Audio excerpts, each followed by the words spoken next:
This failure mode and effect analysis is going to help you to do this risk analysis. So there is risk everywhere. Okay, without risk, it is not possible to run any system or process or any equipment. So, but the impact of risk must be minimized. It should be under control. That is what we are trying to do in this process. Okay. So what we are going to learn in this FMEA tool. So it is a very, very, very critical, significant tool. You cannot deny it at any point in any phase of this Lean Six Sigma process. So we are going to see what is Six Sigma and why it came into use and when it can be used. And we are going to see what are failure modes. So without knowing the failure modes, we won't be able to find out the risk and the failure impact. So we should know what are failure modes, and then we will know how to conduct this FMEA. That is very important part of this session. And then how to apply this FMEA, we will see for a process and we will see for a small component also. So before going into this tool, we should know some of the top terminologies which are being regularly used. The first one is all of us know FMEA, that is failure mode and effect analysis. Okay, that stands for FMEA. Then a risk priority number, that is very critical, RPN, risk priority number. This is very, very, very critical, important in this FMEA. So we are going to calculate this RPN. Then action priority. So we have 10 risks identified. Which one has to be given most importance at that moment? That is action priority. We will look over that. Then we are going to see two important associations which are responsible for developing and implementing throughout the world in automobile sector and in other industries. One is AAG, that is Automotive Industry Action Group, and another one is VDA, Verban der Automobile Industry. These are automobile industry associations. They are responsible for implementing this particular FMEA in all industries. Okay, especially in automobile industries. Okay, what is this FMEA? How it came into use? See, earlier it was used by NASA. All of us know National Aeronautical and Space Association of America. They developed and applied this for their space launching vehicles in the 1960s. So it is an old tool, nearly 6 decades old. In the 1960s, it was used by NASA. Then it was moved to US Navy, and it was developed as a military standards 1629 in 1974. And after that, it slowly sneaked into the industry because of its effectiveness and efficacy. It slowly sneaked into the industries in the earlier stages by automobile industry, and after that into all industries. Okay, so that is how this FMEA came into effect. Then important thing you must know, it is an analytical methodology. That is, we used to calculate some put some values and calculate the numbers. Okay, analytical methodology through which we identify. Okay, we will first step is we will identify the risk. Okay, then we will quantify the risk. That is, we are going to give some numbers, quantify the risk, then prioritize. Okay, so out of 10 risks, which one has to be given importance? Okay, for example, we may have we took a two-wheeler. We are starting the two-wheeler. There is a brake failure and there is a odometer failure. Which one we will give importance? We will give importance to brake failure. That is prioritizing. So this FMEA will help you to prioritize and evaluate. Okay, what is the impact of this risk? Okay, what is the impact of odometer failure? What is the impact of a brake failure? We will evaluate the risk. That is what FMEA does: identifies, quantifies, prioritize, and evaluates the risk. Okay, and another important thing when it comes to process or system, it helps you to identify the weakness in the system. That is important. If an organization want to grow, it has to find out the weakness, it has to find out the threats, then only it will be able to move to the next level, reduce the weakness or reduce the risk. So it helps you to identify that. Then potential defects. See, we are very keen about this vulnerable defects, potential defects, which will affect our system, which will create a gap in our performance. So we have to identify that. FMEA will help you for that. Then it recommends corrective actions also. So this is what the FMEA can do in our Lean Six Sigma process. As a Lean Six Sigma Green Belt expert, we should know this thoroughly. Okay, so why we need to use this FMEA? What is the purpose? See, first, it helps us to keep track of potential failures. So if we identify the potential failures, then we can reduce the risk of disaster. Okay, so that is the first thing what FMEA is used for. You can identify, you can quantify, you can prioritize the risk so that we are able to eliminate the impact of the risk. So first keep tracking of the risk, then always we are happy to say in industry that prevention is better than cure. So prevention is better than investing money for failures. So we try to prevent risk, we try to prevent failures. The FMEA will help you to do that. Then for regulatory purposes, so we have standards. Wherever we go, we have industrial standards followed throughout in all industries, safety standards, environmental standards, manufacturing standards. So FMEA also became a standard so that industry has to follow them. It is a mandatory for them because it deals with risk, it deals with some fatality. So we will know that in the coming slides. So this is why FMEA is highly recommended and frequently used by all industries. So when it comes to classification, FMEA has two major classifications: design FMEA and process FMEA. In design FMEA, if you start a FMEA process in the design stage itself to identify, to foresee failure modes and rank them even in the design stage and try to reduce the risk, that is called design FMEA. That is, we try to find out the risk failure involved in a process in the design stage itself. Okay, we have to put an allocated team for that and they will be doing this process. Okay, that is called design FMEA. Then what is process FMEA? See, if you are identifying a risk or potential failure modes in the existing system, in an ongoing system, okay, and we rank the failures and prioritize them and try to evaluate them and try to reduce the impact on them. That is called process FMEA. Okay, so in subclassification is, we can go for equipment FMEA and we can go for maintenance FMEA, service FMEA, system FMEA. That will defaultly come under the process FMEA. So these are the two main classifications of FMEA which we must know: design as well as process. So in a Lean Six Sigma, as a Lean Six Sigma expert, we must know when to use it. You can use it in the analyze phase, you can use it in the improve phase, you can use it in the control phase. In the analyze phase, we use to determine whether there is a high risk of failure or it is just a poor detection of the failure.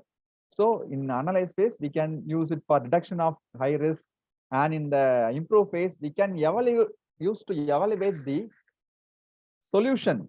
So we are going to find out a solution and try to eliminate the problem or try to eliminate the impact of the problem which we have identified in the previous phases. So this FMEA will help you to evaluate the impact of the proposed solution which you are implementing. Okay. Then in the control phase, to determine which failure modes are critical. So after implementing the solution, still there is a possibility of failures. So we have to do it in the control phase also. It is a cyclic process. So it will help you to find out whether there is any failure modes available in the process again. So this FMEA can be used continuously in this Lean Six Sigma process. Okay, so as an expert, we should be aware of this. It can be used in the last three phases at any time. So before going into the crux of the FMEA, we should know what is failure modes. Okay, can anyone of you say how this online class can fail? Can anyone of you say one failure mode for this online Lean Six Sigma training program? Anyone of you? I see a lot of people interacting. Yes. Maybe connectivity if it fails. Very simple. If the internet connectivity is poor, the system, the online classes may not happen. It is a failure mode. Suppose if my laptop doesn't have power, the process may fail. If my laptop is not working properly, my process may fail. Okay. Suppose if I am not available at this time, my process may fail. Suppose if the Zoom doesn't work, the process may fail. So suppose if your internet connectivity fails. So these are the failure modes for this particular online session. So we have to find out the possible ways, all possible ways a system can fail. So when we are going to analyze the risk in the analyze phase, we should know what are the possible ways that this system can create failures, that the system can fail. then only it will be easy for you to do FMEA. So the strength of FMEA is in finding all possible failure modes. We should not leave even a 2% failure mode. Okay. So sometimes multiple failure modes are available. Okay. Sometimes if the system is too complex, you can get more failure modes. If a system is simple, okay, the failure modes will be simple. If the system is complex, this failure mode will be complex. We will see that with an example. See, for example, take a home fire alarm. Can any one of you say what will be the possible modes of failure of a home fire alarm? Can any one of you? A home fire alarm, which will be operating in battery or electricity. Any one of you? You can unmute and say. Battery is down. Very simple. If the battery is down, the fire alarm won't work. Okay, very good. Then anyone? Suppose if the connectivity, which is given, the circuit connectivity given, if it is wrong or if it fails, then also the home fire alarm will fail. And suppose if the sensor, if the detector which is in the home fire alarm, if it is not detecting the smoke, or the temperature sensor which is installed, if it is not detecting the rise in the temperature, then also the home fire alarm may work. So these are simple, this is a simple system, and so we are able to identify the failure modes easily. Suppose if I'm asking you to find the failure modes of an aircraft, the system is quite complex, right? So the failure modes also very high. So if the system is simple, if the system is very normal or a simple one, the failure modes will be less. It will be easy for you to analyze. If the system is complex, then you have to find out more failure modes. More failure modes will be available. In the case of a aircraft, you can see at least 15-20 main systems will be there, and apart from that 30-40 secondary systems will be there, and all the failure modes in those things has to be analyzed.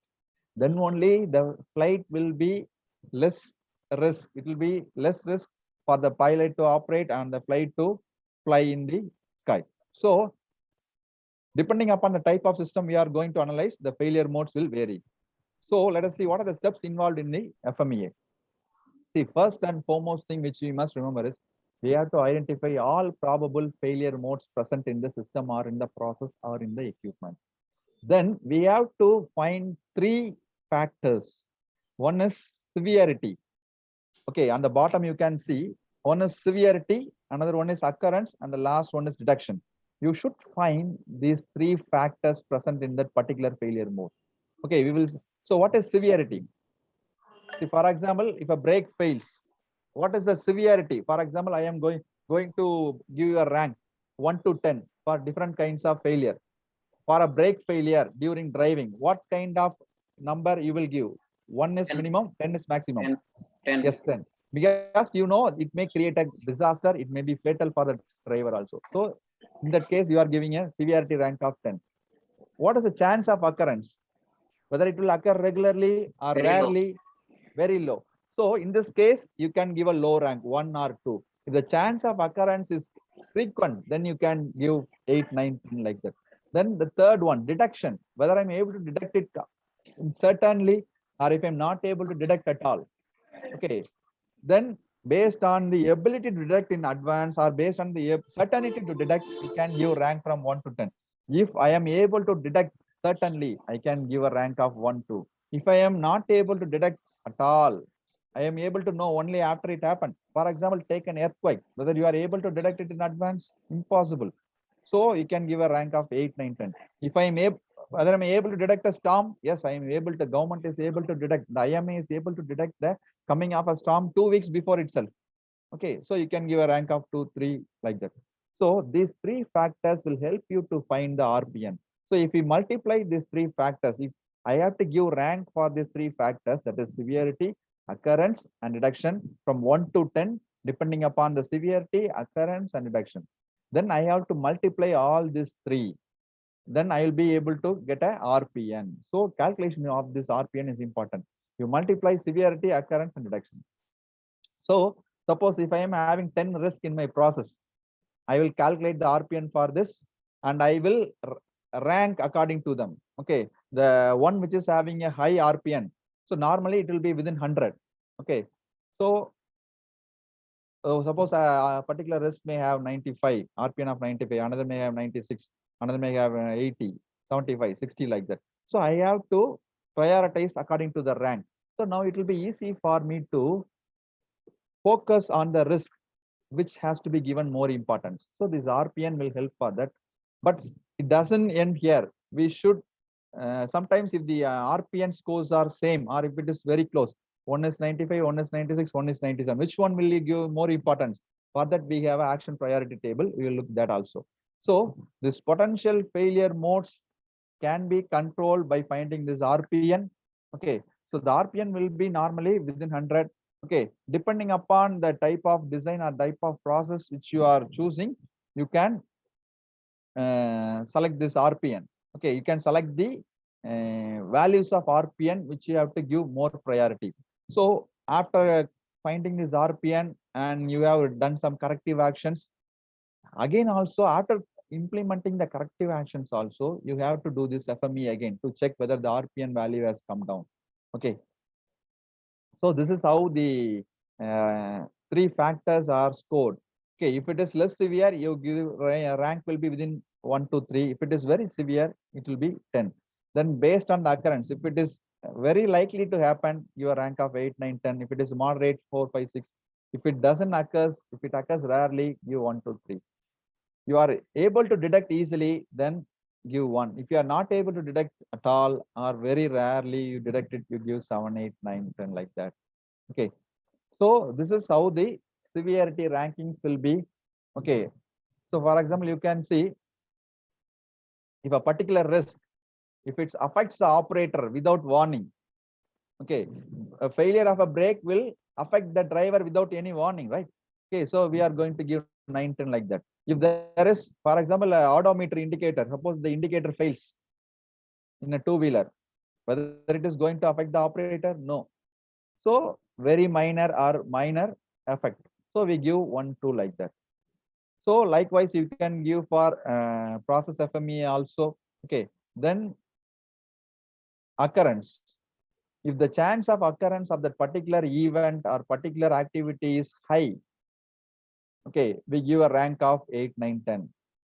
Okay, if it is very low, chance of tsunami is severe, but the chance of occurrence is very low. After 2005, actually 2004, we doesn't have tsunami, right?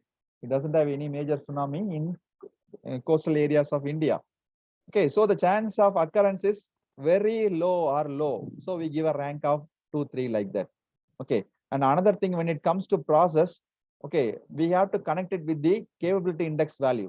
See, if the capability indices value is less than greater than 1.67, okay, then that process is under severe risk. Okay, unnecessary failures are happening regularly. That is what this indicates. Okay, so based on the CPK value also, you will be able to identify the occurrence ranking also. If the CPK value is less than 0.33, then the chance of occurrence of that particular failure is extremely high. Okay, if it is greater than 1.67, then that particular failure won't occur regularly in that process. Okay, so you can, the chances of occurrence is only 0.00007% only. But if the CP value, which you have calculated, if it is 0.33, then you can find the chance of failure of the process itself is 50%. 2 out of 1 times the process will fail. So this is how you can use the capability indices values also to find the occurrence in the FMEA. Then deduction. See, if I am able to detect it, I can give 1, 2, 3. Very rare, absolutely uncertain, then you can give 8, 9, 10 like that. Okay, so this is how you can use this table to allot rankings for these 3 factors. So let us see a small example for a process. See, here we have a ATM application. Okay, in the ATM application, we have taken 2 processes. One is the ATM PIN authentication process. Okay, normally when we put the ATM card inside the machine and the ATM card will be accessed and it will be asking you for a PIN number. Okay, that is the ATM PIN authentication. We will see what kind of failure is present in that process. See, first, there is a possibility of unauthorized access. What is the failure? What is the risk or what is the failure mode available? Somebody can access without our knowledge. Okay, what will happen? what will be the effect of that particular failure? See, if somebody can access, then the ultimate aim will be to withdraw money. Okay, if somebody is accessing without my knowledge, then they will be trying to steal my money or withdraw money from my account without my knowledge. So what will be the effect of it? If somebody has stolen money from our account, we will be very unhappy, we will be very angry, we will be highly irate, we will call the bank manager and we will blast him like anything. Then we will go for a complaint with the cybercrime police also. So what kind of severity, any one of you, what kind of severity rank will you give for that kind of activity, that kind of failure? High, sir. Very high. Sir. Yes, 8, 9, 10. Suppose if the money loss is 1,000 rupees also, we will be very angry. If it is 1 lakh rupees, we will go and blast everybody else in the bank and in the office. Okay, so we will give a rank of 8 or 9, depending upon the value of money. Okay, so what will be, how it would have occurred? Sometimes if you are given our PIN number to somebody else accidentally, or if you have lost the ATM card and you have written the PIN number on the back side, then there is a possibility for this kind of activities.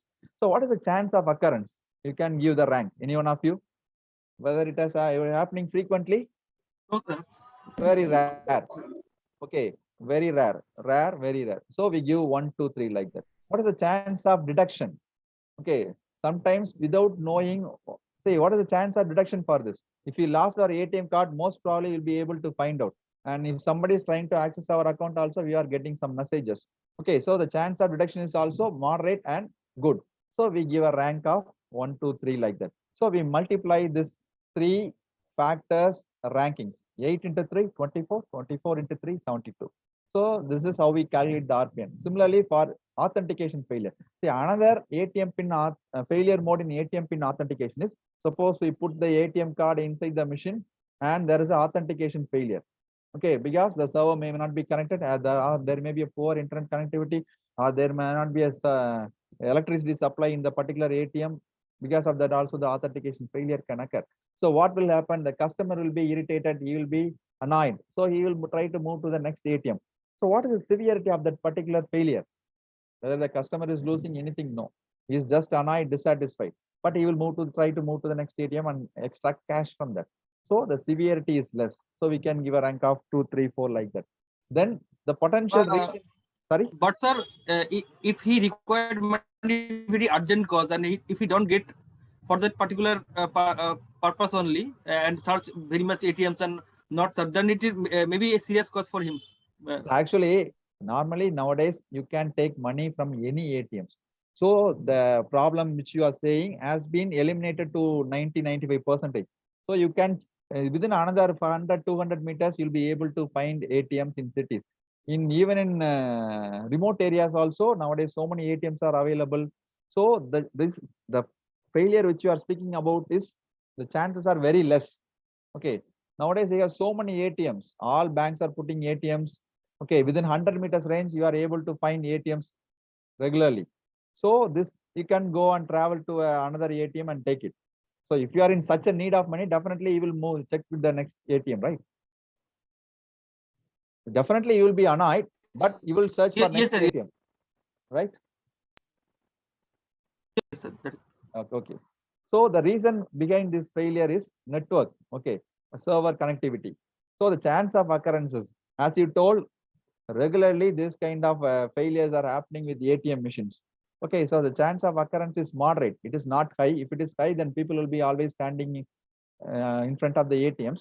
This is moderate. Okay, so we give a rank of 4, 5 like that. And the ability to detect, say we are able to detect it in advance. So you can see sometimes the board is also displayed. Okay, sometimes after putting the card only we are able to get the information. Okay, so we give a rank of moderate rank from 4, 5, 6 like that. So if we multiply that, we got a RPN of 75. Okay, now I have a question for you.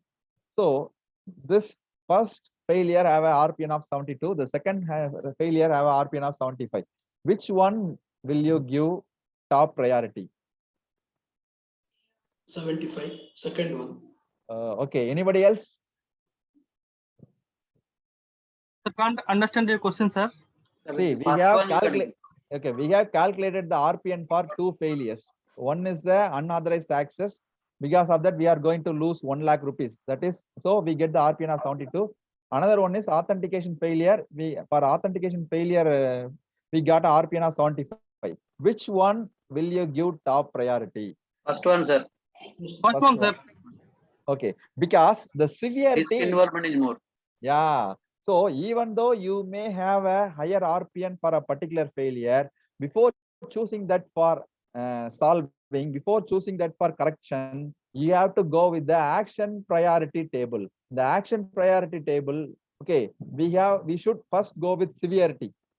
Okay, first we have to give importance to severity. Okay, if only the severity is less, you can look for occurrence. Okay, if only the severity is 2, 3 like that, you can look for occurrence. Then suppose if the occurrence is also look, then only you have to go for detection. So you cannot go by RPN always. Okay, suppose if 2, 3 failures are having RPN numbers close by each other, 72, 75, 76, 78, you have to check the severity rankings for those failures. And if the severity ranking is more, then even though that particular RPN value may be 1 or 2 numbers less, you have to choose that particular failure and give importance to that. Okay, so that is how you have to use this RPN value. So we have to use it carefully with a lot of common sense. Okay, applying the need of that particular environment, industry or organization. So here there is a small analysis or FMEA analysis for a pressure cooker. Okay, so the possible, for example, take the lid body or lid assembly. What is the possible failure mode? The body may crack. Okay, if the body of the pressure cooker cracks, then there is a possibility of explosion. So we are giving a severity rank of 10. Okay, what is the chance of occurrence for such a failure? It is very rare. So we give a rank of 2. If it is growing to crack, we will know that because already there will be a small lining or some small crack happening in the initial stage itself. Okay, so we are able to detect it in advance. So 10 into 2 into 2, 40. Likewise, we can calculate this FMEA for process as well as for any equipments or components, whatever we are using in the manufacturing organization or industry. Okay, so but before going into action, you have to make sure that the particular failure is chosen based on severity also. Okay, our RPN value high failure may have a severity value low. Okay, so you have to check that before going to correct that particular failure mode. So this action priority table is what you have to use when you are having similar RPN values. Okay, based on the severity, based on the occurrence, then based on the detection, you have to choose a particular failure risk, particular failure and work on it. Okay, so once you have finalized the particular failure which you have to address, you can go for corrective actions. Okay, so after implementing the corrective action also, you have to do the FMEA again and check whether the RPN value has been reduced. So how you can reduce the RPN? By reducing the severity or by reducing the occurrence or by detection. You can put different systems, you can make automations, you can do automations, and you will be able to reduce the values of detection, occurrence and severity. So the thing is, after implementing the corrective actions, you have to recheck the RPN value again and again. Okay, so that that particular risk doesn't occur. Okay, so the important thing about FMEA and the successfulness of the FMEA depends upon the ability to find the failure modes. All possible failure modes must be detected. Okay, then only you will be able to address that failure modes. So finally, to conclude, so we have seen what this FMEA, which will help you to identify, quantify, prioritize, and evaluate the risk, and it can be used at any stage of the 3 phases in analyze, improve, and control. So we are able to calculate the RPN for the particular failure activity. Okay, based on severity, we will be choosing the based on severity, occurrence, and risk. We are able to calculate the RPN, and if the RPN values are nearby, if they are more or less similar, then we go ahead with the severity ranking. And the severity rank and risk is also selected mainly based on the action priority table, which gives importance to severity, then occurrence, and then reduction.